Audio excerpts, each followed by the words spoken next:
Hey everyone, and thanks for jumping back into the cryptoverse. Today, we're going to talk about Bitcoin, the correction in perspective. If you guys like the content, make sure you subscribe to the channel, give the video a thumbs up, and also check out the Telegram channel, which you can find a link to in the description below. Let's go ahead and jump in. So I wanted to talk about this correction that Bitcoin is in right now, but also compare it to prior corrections that we have. Always remembering that there is likely not a prior correction that this current correction will mimic identically. But by looking at prior corrections, we can at least have some expectation as to what could likely occur. So the first thing I want to look at is how does it compare to the summer? One of the interesting things is in the summer, we dropped from 64K down to 29K, and that was a 55% drop. Maybe my perspective on this is wrong, but it feels like market participants today are a lot more upset than they were back during the summer lull. So I wanted to first compare that one to where we are today. So what we're going to do is we'll actually switch this over to the daily time frame. And all we're going to do is we're just going to take a fairly simple bar pattern here and compare where we are today to what happened back then. And if you do that from the peak, and let's just take it through the first impulsive rally that we had coming out of July, the end of July, and you overlay that to what happened at the peak at 69K, you get something that looks like this. Now, I find this somewhat interesting, not to say that it has to play out, in an exact manner, because so far it hasn't.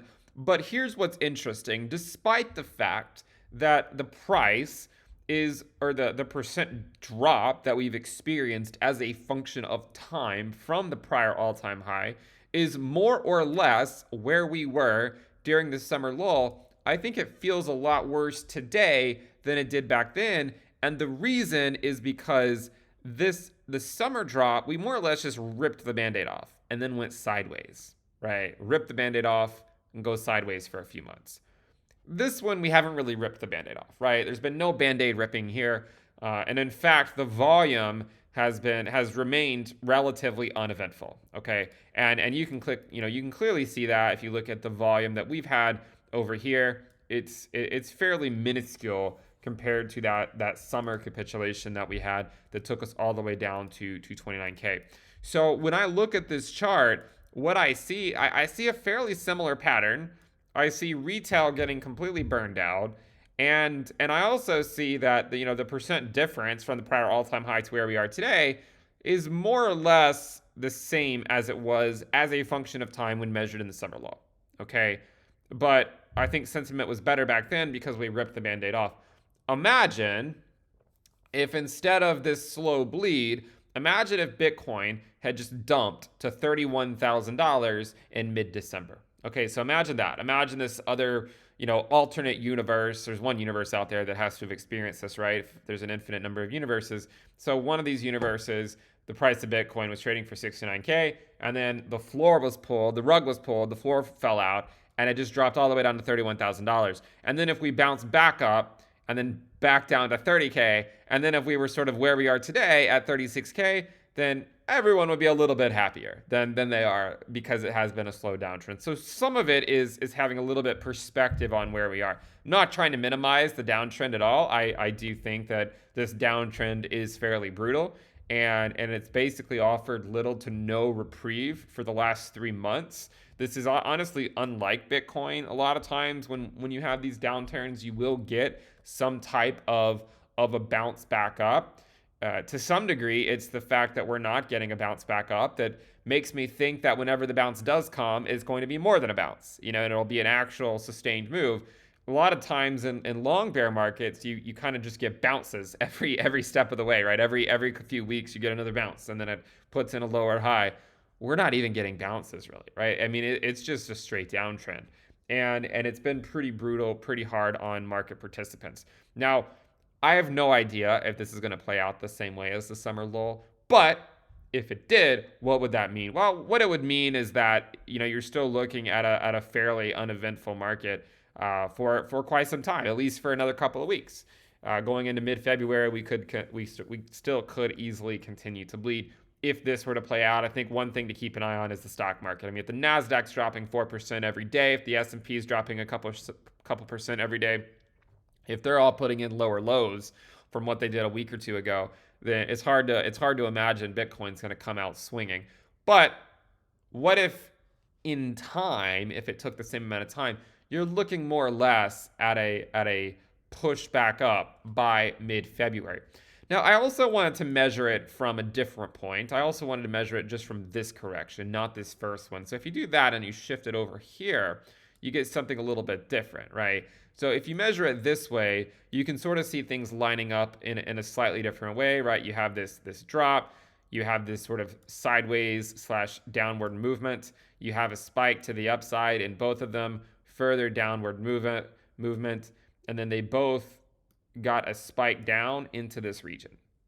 And then this light blue one got a nice bounce up here. This one, we're sort of in a small bounce, but I mean, no one's getting out of bed for a $36,000 Bitcoin, right? I mean, I don't even think that deserves us to roll over. So when I look at this, I say, I'm not really sure the best way to measure it. I don't know. I'm just trying to provide some perspective on this correction to hopefully better identify, when could we come out of it potentially.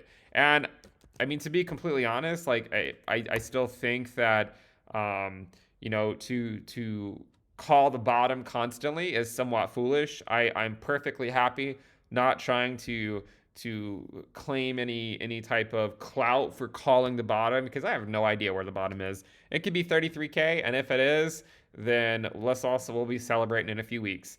But until then, I do think it certainly it would be responsible to remain relatively cautious. But what I did notice when looking at the fractal played out in this way is that this potential capitulation that took us down sort of happened at the same exact time as did the one back in the summer lull. So that is something I think it's worth following, especially if Bitcoin is unable to put in a lower low. Like if Bitcoin sort of climbs out of this, then we're going to be able to make the comparison even more when compared to the summer lull. Okay, so from here, what we would like to do is I also want to measure it from a different point, because a lot of you guys did not experience the 2019 correction, okay? And I understand that when you look at a chart, you say, oh yeah, everyone bought back in 2019. They made a lot of money. Obviously, it was easy on them. They bought Bitcoin at $5,000 and whatnot. Look, it's one thing to say that. It's another thing to live it. And if you lived this, I'll show you what I mean. Okay, so we're going to overlay this pattern over top of what you've experienced and what we've all experienced during this drop. So what we've experienced during this drop, while is slightly worse than where we were in 2019, look at what continued to happen in 2019 before we finally came out of it. Okay, so look at what continued to happen. So what we experienced that back then would have more or less been equivalent to watching Bitcoin, drop from 69K down to about 36K before we actually had a bounce back up into the mid 50s. But after that, normalizing it for where we are today, we then came right back down to approximately $32,000 with another rally back up. I mean, talk about a roller coaster, right? We came back up and then we went back up to the low 50s. And then, just when we thought we were finally clear of this long bear market / reaccumulation phase, the floor was just completely pulled from beneath us, right? The rug yanked out, and Bitcoin, in comparison to where it would be today at today's prices, would have fallen from 52K, and hold on to your hat, down to $19,000. So when you tell me the people that bought back in 2019 or 2020 were lucky, and that you wish you could have been around back then you also have to have the courage to be able to navigate a market that could be somewhat like this. Now, I don't think that this is going to happen, but if you're not prepared to stomach something like this, then you're not going to be the person in the future that future investors say are lucky. You'll be the person that joins again in the future, calling the people that stuck through these times lucky. So I'll say again, it is one thing to look back at a market and call people lucky. It is a completely different thing to actually stick around during it, because it absolutely sucks. You're experiencing it now. You know, Bitcoin's down almost 50% from the prior all-time high. It already has gone down 50% at one point when it went down to 33K. And so don't tell me that the people that buy Bitcoin when the market is bearish are lucky if you're not willing to ride the same roller coaster that we rode. Okay? Don't tell me that. And by the way, I mean, don't even get me started on 2018, because 2019 is basically like a little mini coaster if you want to compare it to what happened during 2018. So be prepared for continued volatility. Okay, I wanted to show the current correction with some perspective. If talking about or thinking about prices, Bitcoin prices, if thinking about lower prices turns your stomach, then try to have a different perspective on the market. Try to see lower prices as opportunities to buy and higher prices as opportunities to take profits. Okay, if you constantly live in the cryptoverse with this fear that the prices are going to go lower, then it's not going to be a pleasant experience. Try to enjoy the cryptoverse and look at Bitcoin and say, you know what? While I'm not going to act deterministically about anything, if anything, there is going to be something I'm going to act deterministic on.